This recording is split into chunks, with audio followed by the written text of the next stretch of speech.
হ্যাঁ, এটা কি রে ভাই? দেখি তো গিয়ে। দাদামশাই, এটা তো আমার দাদামশাই মনে হচ্ছে। এটা আমার দাদাজি। ওই দাদাজি, দাদাজি আমি তোমাকে অনেক মিস করি। আরে আমার তো অনেক বেশি ক্ষুধা পেয়েছে, আমি তোমাকে এখানে লুকিয়ে যাচ্ছি। আপনি এখানে লুকিয়ে থাকবেন, আমি এক্ষুনি কিছু খেয়ে আসছি। আমার জামাই কি করছে? মনে হচ্ছে কিছু লুকিয়েছে, গিয়ে দেখি। আরে এখানেতে ছিল।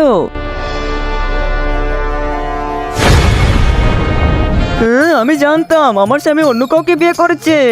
মাম্মি, বৌমা কি হয়েছে? এই দেখুন আপনার ছেলে অন্য মেয়েকে বিয়ে করে নিয়েছে।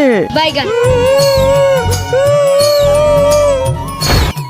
ছি, এত বাজে দেখতে মেয়ে। আমার ছেলে তো আমার নাক কেটে ফেলেছে।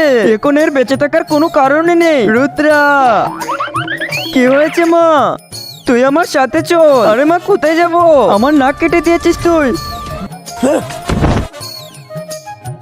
কি হয়েছে ডার্লিং? স্বামী, আপনার ছেলে আমাদের দুজনের নাক কেটে ফেলেছে। ও আরেকটা মেয়েকে বিয়ে করে নিয়েছে। এখন আর এর বেঁচে থাকার কোনো মানে নাই। সর্দার, ও জঙ্গলে ঘুরতেছিল।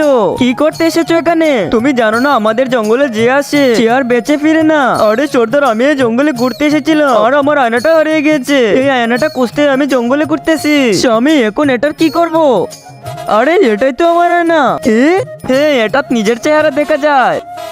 সাদা কালারের সাবস্ক্রাইব বাটনে ক্লিক করে যারা সাবস্ক্রাইব করে দিবে তাদের মা বাবা যেন অনেকদিন বেঁচে থাকে, আর যারা ভিডিওতে লাইক করে দিবেন তাদের মনের আশা যেন পূর্ণ হয়, এবং আমি মন থেকে দোয়া করে দিলাম। আরে আমার ছেলে, আমার ছেলে।